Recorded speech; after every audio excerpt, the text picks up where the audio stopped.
Horror कहानियां थी। खून की प्यास पार्ट 2। और उसके बाद वो जंगल एक बार फिर से सुमन की चीखों से गूंज उठा। लेकिन आज की रात सुमन की चीखों को सुनने वाला वहां पर कोई भी नहीं था। अगर वहां पर कोई मौजूद था तो बस हरिया, जो कि अब एक भेड़िए में बदल चुका था। सुमन के बालों को पकड़कर घसीटते हुए वो जंगल के बीचों बीच एक जगह पर ले जा रहा था। अगली सुबह गांव में। अरे भाई, पता नहीं क्या बात है, अपने गांव का हरिया किसान और उसकी पत्नी सुमन दोनों गायब हैं। दोनों का कोई अता पता नहीं। अरे कैसी बातें कर रहे हो भाई, ये कब हुआ है? अरे पूरे गांव में खबर फैली पड़ी है। कल रात को दोनों खेत की तरफ जा रहे थे, लेकिन लौटकर आए ही नहीं। तो हो सकता है अपने खेत पर होंगे। पूरा गांव ढूंढ कर आया है भाई। जानते हो क्या मिला वहां पर? क्या हुआ भाई? क्या मिला? बताओ हमें, क्या मिला? अरे हरिया की पत्नी सुमन के कपड़े पड़े हुए थे। शरीर का एक एक कपड़ा फटा हुआ झोपड़ी के बाहर पड़ा था, लेकिन दोनों पति पत्नी का कोई पता ठिकाना नहीं था। अरे भाई, लेकिन उसका जो दोस्त है ना रामू किसान, उससे पता करके आते हैं ना। अब तक तो दोनों साथ ही खेत पर जाया करते थे। हाँ, हमें उसके घर जाना चाहिए भाई। चलो वहाँ चलते हैं, चलो। वो सारे लोग रामू के घर पर पहुंचते हैं। रामू अपने घर के बाहर बैठकर हुक्का पी रहा था। आज सारे के सारे लोग टोली बनाकर मेरे घर क्यों आ रहे हैं? क्या कोई मर गया क्या भाई? अरे कैसी बातें कर रहे हो? तुम्हारा सबसे अच्छा दोस्त हरिया और उसकी पत्नी गायब है और तुम यहाँ बैठकर हुक्का पिए जा रहे हो हैं? रामू ने अजीब सी नजरों से उन सब गांव वालों की तरफ देखा, जिसकी वजह से वो लोग एक बार के लिए डर गए। गायब है? अरे गायब नहीं है, मुक्ति मिल गई है। उन दोनों को मुक्ति मिली है। इस दुनिया में आकर हर इंसान पाप करता है और उसे उसके पापों के लिए मुक्ति मिलना बहुत जरूरी है। अरे ये कैसी बहकी बातें कर रहे हो भाई, हैं? और इसका चेहरा अजीब सा क्यों लग रहा है? लगता है दोस्त के मरने का गम बैठ गया है। पागल हो गया है शायद ये पागल। ये बात सुनते ही रामू चीख कर जोर से चिल्लाते हुए कहता है, पागल मैं नहीं हूँ, पागल तुम सब हो। और ये शैतानी जंगल अब तुम में से किसी को नहीं छोड़ने वाला, सबको खा जाएगा। याद रखना मेरी बात। शैतानी जंगल? कैसा शैतानी जंगल? लगता है रामू पागल हो चुका है। हमें यहाँ से चलना चाहिए भाई। चलो। तभी रामू की पत्नी बाहर आती है। नहीं, आप लोग इनकी बात का बुरा मत मानिए। 2 दिन पहले हरिया के साथ खेत पर गए थे। जब से वहाँ से आए हैं तब से ऐसी ही बातें कर रहे हैं। भगवान जाने ऐसा क्या देख लिया उन्होंने, खेत में कुछ भी बड़बड़ाते रहते हैं। लेकिन गांव के लोगों ने कमला की कोई बात नहीं सुनी और वो सब वहां से चले गए। रात अब धीरे धीरे ढलने लगी थी। तभी अचानक किसी ने धीमी सी आवाज में रामू को पुकारा। रामू, आ जाओ, मैं तुम्हारा इंतजार कर रहा हूँ। और सुनो, अपनी पत्नी को साथ लेकर आना, नहीं तो काम अधूरा रह जाएगा। ये आवाज सुनते ही रामू के चेहरे पर शैतानी मुस्कुराहट आ जाती है। वो धीमे कदमों से अपने घर के अंदर आता है। क्या हुआ? तबीयत ठीक है ना अब आपकी? मैं तुझे अपने साथ खेत पर ले जाने आया हूँ, चल। मैं तुम्हारे साथ कहीं नहीं जाने वाली। मुन्ना गहरी नींद में सो रहा है और उसे अकेला छोड़कर मैं तुम्हारे साथ खेत पर नहीं आ सकती। वैसे भी तुम्हारे उन खेतों में भगवान जाने कौन सा राक्षस घूम रहा है, मुझे तो डर लगता है।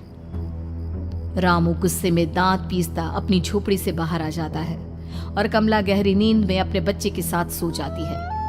तभी अचानक रात को रामू की झोपड़ी के ऊपर एक साया वही गाना गुनगुनाते हुए घूमने लगता है जो हरिया के मोबाइल में बजा करता था। मैं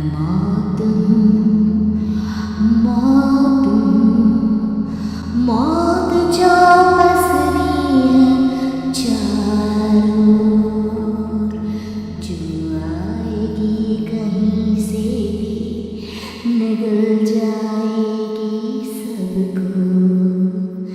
मैं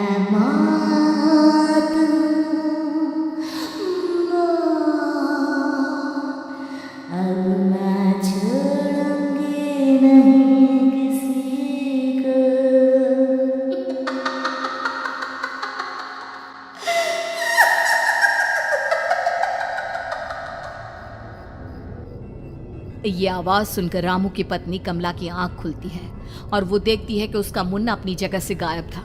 कमला चीखते हुए बाहर दौड़ कर आती है।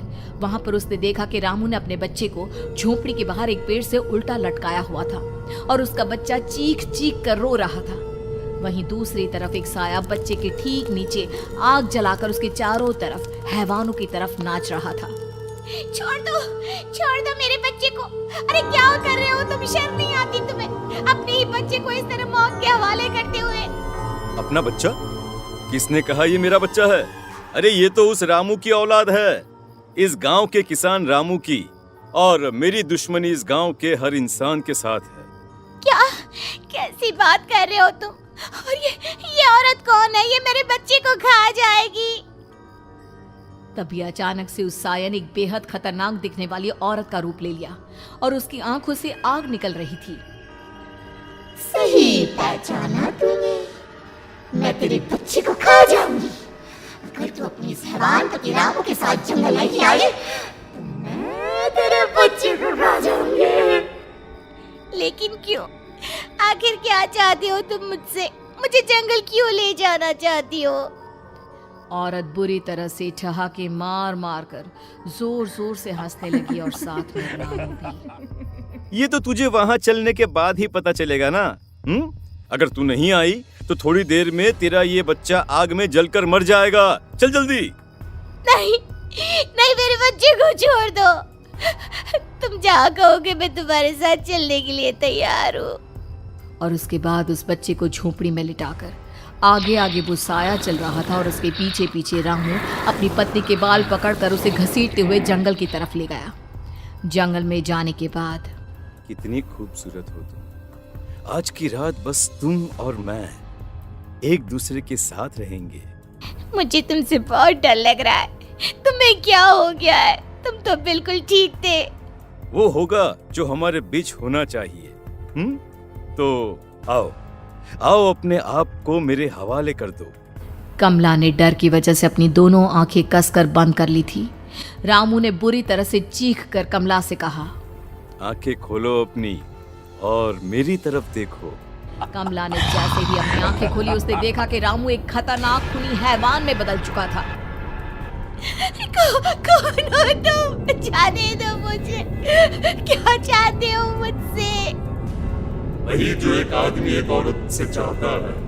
मैं तुम्हारा पति रामू नहीं, बल्कि इस जंगल का एक भेड़िया हूँ, और आज की रात तुम्हारे खून से अपनी प्यास बुझा जाऊं। और उसके बाद वो जंगल कमला की दर्दनाक चीखों से गूंज उठा। अगली सुबह कमला के कपड़े भी जंगल में उसी तरह पाए गए जैसे कि सुमन के पाए गए थे। इस घटना के बाद पूरे गांव में दहशत का माहौल था। अपने माँ बाप की मौत और गांव में हो रहे इस तरह की घटनाओं की खबर सुनकर किशन शहर से गांव लौट आया था। अपने माँ बाप की बेदर्द मौत की वजह से वो बहुत परेशान था। तभी अचानक उसे अपने घर में खाट के नीचे पड़ा हुआ वो मोबाइल फोन मिला जो उसने अपने पापा हरिया को गिफ्ट किया था। अरे कितने प्यार से पापा के लिए मोबाइल फोन लेकर आया था। इसे एक दिन भी काम में नहीं ले पाए। और आखिर कौन है जो गांव में इस तरह की हत्याएं कर रहा है? क्या है इन सब के पीछे? क्या है? मुझे पता करना ही होगा, वरना एक दिन पूरा का पूरा गांव खाली हो जाएगा। इस गांव में एक भी जिंदा इंसान नहीं बचेगा। गांव के लोगों की मदद करने के इरादे से किशन अपने गांव से दूर एक दूसरे गांव में बहुत बड़े तांत्रिक के पास मिलने के लिए गया। तांत्रिक बाबा, अब आप ही कुछ उपाय बता सकते हैं। भगवान जाने हमारे गांव को किसकी नजर लग गई है। नजर नहीं लगी है, किसी ने तुम्हारे गांव को बद्दुआ दी है।